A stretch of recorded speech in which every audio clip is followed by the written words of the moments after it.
I welcome all of you who have gathered today and also those watching our live stream on YouTube. Yesterday only, Nadav Lapet, chairperson of International Competition Jury at the 53rd IFFI, put it so beautifully. Main idea of a film festival is not to present single vision of cinema, but it is to have a variety of options. And for that same reason, for this press conference, we have cast and crew of not just one but 3 films from 3 different parts of India. This only points to the wide array of films being screened at the 53rd IFFI Goa. The first film is a Hindi film, Khajuraho Anand aur Mukti, which was screened under the Indian Panorama category. Can we have the trailer, please? This is an extraordinary image, nowhere to be find it anywhere in the world. Khajuraho के इन मंदिरों में जीवन आनंद और जीवन मुक्ति के रहस्य छुपे हैं। It is the desire to maintain the highest form of civilization. सहस्रशीर्षं देवं विश्वाक्षं विश्वशम्भुवम्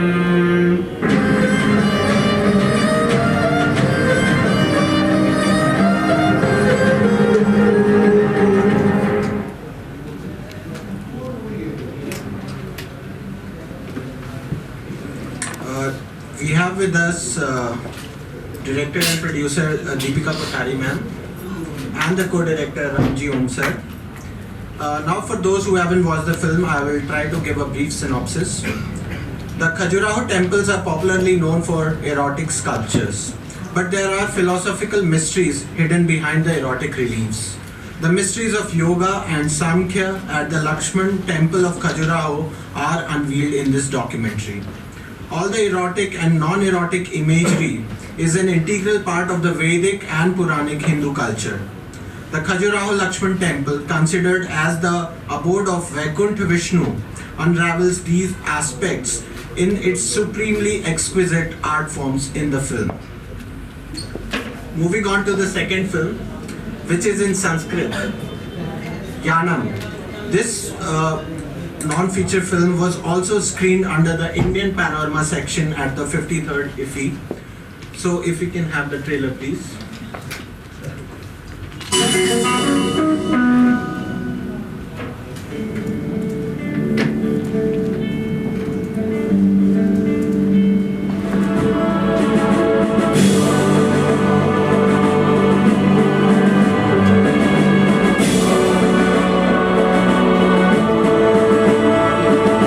अनेन अन्वेषणेन भारतदेशे अगाध बहिराकाश नियोगानां विविध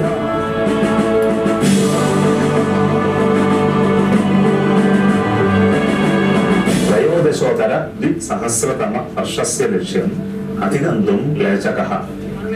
C17 में G set And C30 3 2 1 0 +1 2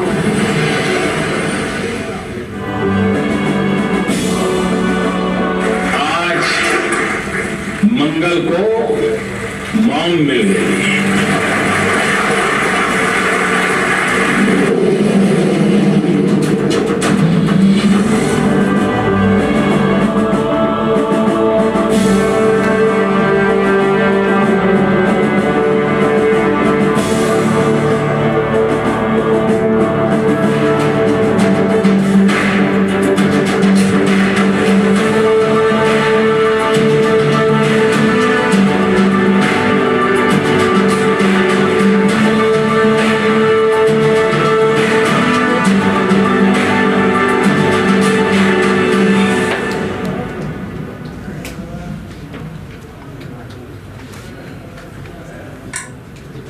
We have with us the producer of the film, A.V. Anup sir.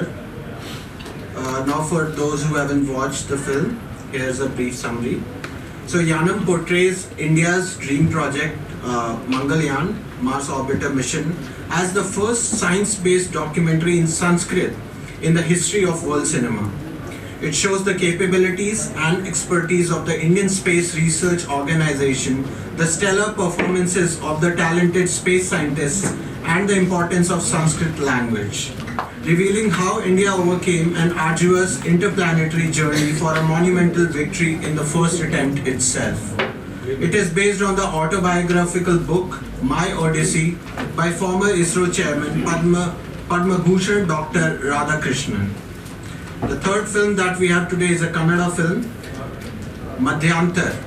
This was also screened under the Indian Panorama section of the 53rd IFFI Goa. Can we have the trailer, please?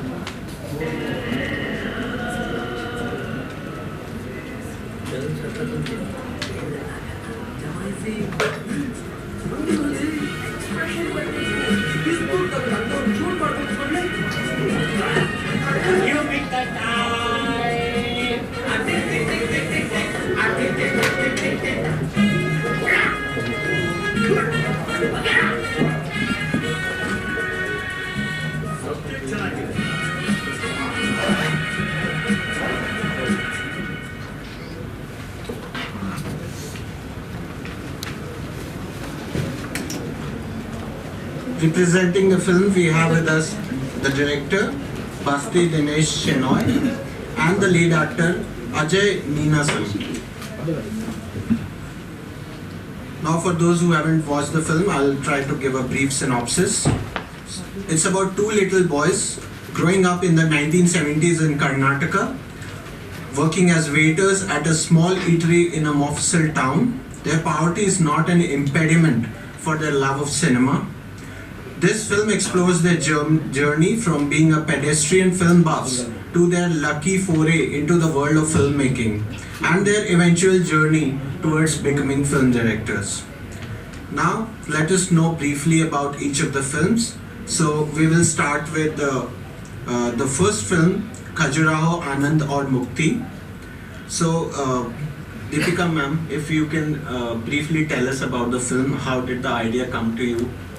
And what has your journey been like shooting the film and then finally screening it at the 53rd IFFI Goa? The last question first. We are honored and delighted to have come here again this year. Last year our film Bharat, Child of Nature was screened here under the Indian Panorama. This is the second film, Khajuraho, Anand and Mukti. So this is of course a great honor for us.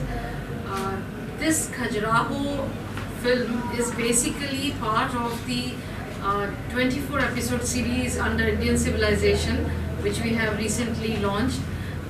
This film is basically a documentation of the 25 Khajuraho temples. Now they are the 1,000 years old temples.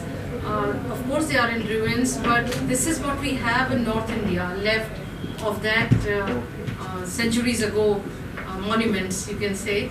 So, and we've also wanted to learn what these temples tell us about. Generally people think that why temples, and now there are a lot of questions, why temples, why not hospitals, or why not schools and all that. But I think they tell us far more deeper things about ancient India, not only the culture, not only the trade, not only the social life of that time, and of course the whole kavya that was encapsulated into these in different art forms and other things. And of course there is a beautiful and magnificent sculpture. They tell us a lot about our philosophy, which generally we don't know. They are actually open books, you can say, to learn from, and we have become very illiterate about our temples. So we wanted to bring this film and tell our younger generation especially what is it about. So we made this film. Thank you, ma'am. Now the film also has a lot of philosophical undertones. There are a lot of themes going on, which Ramji sir was telling me also. So sir, if you can also tell our audience briefly, what are some of these themes that you wanted to explore? So we just wanted to actually show you that what is available there. So first we found that there are Vedic Devatas. So all the 33 Koti type, how should I translate it? It is very difficult, but 33 type of devatas are there. And as far as sculpture is concerned, it is an encyclopedia of Indian art, the Khajuraho itself. So we just explored in this documentary. We just explored one temple, which is a Vishnu temple, Vaikuntha Vishnu temple. The Vaikuntha tradition was more there in Kashmir and maybe in Afghanistan. So this temple is dedicated to Vaikuntha Vishnu temple, and there are various philosophical ideas, and very interestingly, one contemporary play is also given some place in the whole scheme of the temple, and that is Sanskrit play Prabodh Chandrodaya, written by Krishna Mishra, and how it is displayed on the wall, juncture wall of the temple that we have shown. But above all these, actually we found that the Sankhya philosophy is there, and this was noticed by us, explored by us when we made our film History of Yoga. So, and there is a statement of great writer Bankim Chand Chatterjee that it is not the flag of Tantra which flies on the temples of Khajuraho, but the Sankhya. Basically, Sankhya's flag is flying over the temples of Khajuraho. I just want to add something here. Like even in the introduction, you said that there are those erotic figures and all that, and that's how it's a World Heritage Site, and people from around the world visit Khajuraho Temple. It's a very main tourist attraction, but that's not it all. It's only the 10% of it, and why they are there? Because they wanted to hide. I mean, the Sutradhars wanted to hide deep philosophies. So that's why they made those sculptures. And of course, if you watch the film, you will know what it is about.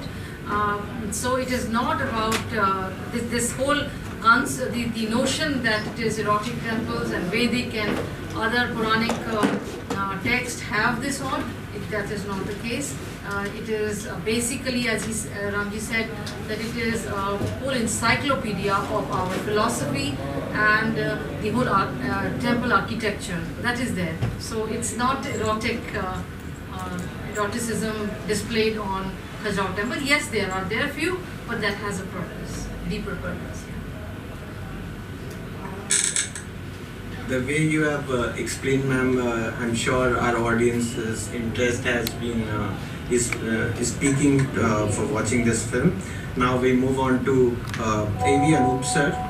So sir, would you like to tell us something about Yanam? Thank you.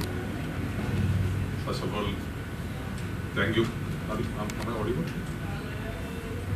Thank you. First of all, let me thank you all for letting this movie in the Panorama session. I have represented before also. Last time I came with a feature film, Odu, directed by the famous director Shaji and Garu, and previously with the short film. So I'm happy that I could represent all categories of movies in Indian Panorama now. This Yanam is, as mentioned here, a Sanskrit documentary based on Mars orbitary mission of ISRO. When the director, Mr. Vinod Mangal, he is also a national award winner and multiple awards winner. He read the autobiography of Padma Bhushan, Dr. K. Radhakrishnan, My Odyssey. Then immediately he called me and said that one particular chapter in that book is very interesting, why don't you go through it? Then immediately I also read the entire book, not that particular chapter, but I also liked that chapter about Mongolian mission. It's definitely our country's pride. And when a time, everyone thought that it was not possible. In fact, that time NASA failed 3 times and 4th attempt only they were succeeded. And only 3 countries achieved this feat. But at that time, India government sanctioned only 425 crores of rupees when NASA spent 1,600 crores prior to that and failed 3 times. So it was a very difficult mission for ISRO officials. And we wrote to ISRO many letters seeking permission to do this, but unfortunately nothing happened. To our luck, Dr. Somana, the present ISRO chairman, took charge, and he happened to see our letters, and then he called us and then said, yes, we are doing it. So that is why we got the permission. In fact, many other movies have come about Mangalyaan mission, but nobody could use ISRO name properly with their permission. So we are lucky that ISRO accepted our proposal, and it's a very confidential and security bounded area. So we could shoot in all the 4 southern states. Vikram Sarabhai Space Center in Trivandrum, Tumba, Sriharikota in Andhra, and their headquarters, ISRO headquarters in Bangalore, Karnataka, and also one of the oldest observatory in Kalau, Tamil Nadu. So all the 4 states we shot the movie, and everywhere we were permitted to shoot, and they provided us all the materials what they had during the launch time. So I'm happy that I could do this, and I'm getting very good response. I'm getting invitations from many science students, science colleges like Indian IIT, and there are more than 500 colleges that teach Sanskrit in India. So they are all inviting. It's a very good feeling as a producer of yarn. Sir, ISRO is definitely pride of India. And sir, if you could share with us, why did you decide to make this film in Sanskrit only? That's what, when we decided to make this film as India's pride, many people advised us that you do it in our birthplace language, Sanskrit, because that language is also India's pride. And also there is a misconception that this language belongs to only one particular religion or particular community and all. And we wanted to show that we can use this language for a science film also. And especially when we send this movie to other countries, anyway, whatever language you take you need English subtitles. And I'm very happy that I have a brochure that already so many international films we got selected, and one also already. So almost every week we are getting selections to different international film festivals. So I think that language is also helpful. Sir, I'm sure the film will go on to win many more awards. Now we move on to Madhyantar. So if the director Dinesh sir could share a few thoughts and ideas as to what inspired the film and how did the whole project came to fruition.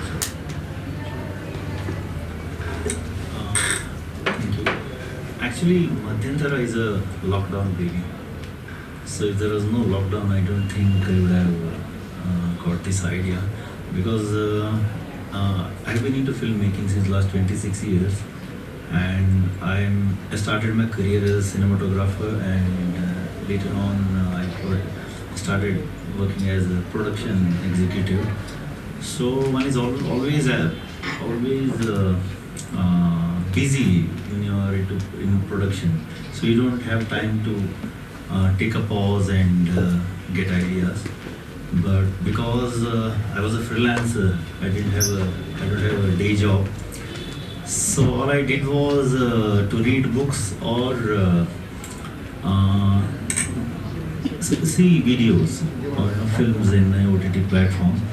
So I also somehow bumped into some videos pertaining to Kannada film industry particularly, and they were taking interviews of many technicians, drivers, actors, all sorts of people belonging to Kannada film industry, and they were talking about the cinema of 70s and 80s, which I also could relate, because that was the time I started watching movies, and I would not miss even a single movie, so I could relate to everything whatever they are saying.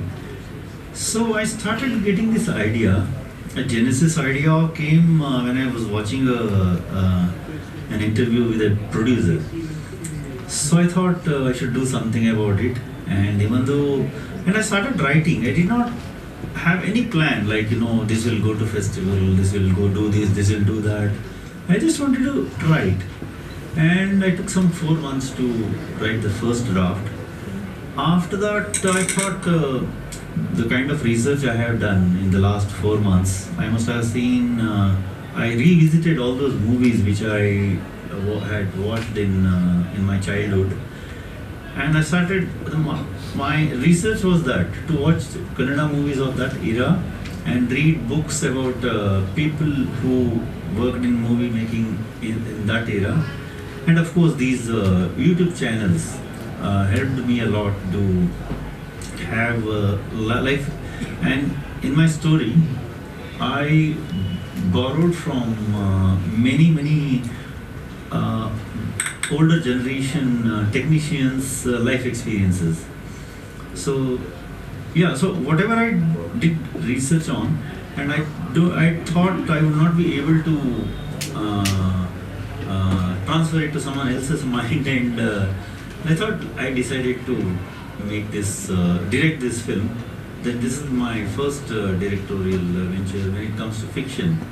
I am dabbling into corporate films most of the time, and I end up directing some of them. So it's not new for me, but this is for the first time I was directing a fiction. Then I started bouncing it to my friends and colleagues, and they were also very, very positive about it. They encouraged me a lot to, okay, no, I am there with you, you just go ahead. And I started meeting people, and I live in Delhi. I've been living in Delhi since last 26 years. I came back to Bangalore, and 2021, all I did was to meet people, old people, and people who have archival photographs, all those people. And that was my part of my research, and an attempt to create a team. Then we locked the crew at the end of 2021, and I moved to Delhi, Bangalore, in December 2021, and till now I am working on that project. Yes, we shot in the month of September, and we shot it in celluloid. We used a 16mm camera, and yeah, that's our USP of the film. That idea came from our executive producer, who sourced the camera for us for free of cost. And it was not a low budget, because after working for 26 years in filmmaking, you can't think small. And the kind of projects I have been into in all my career are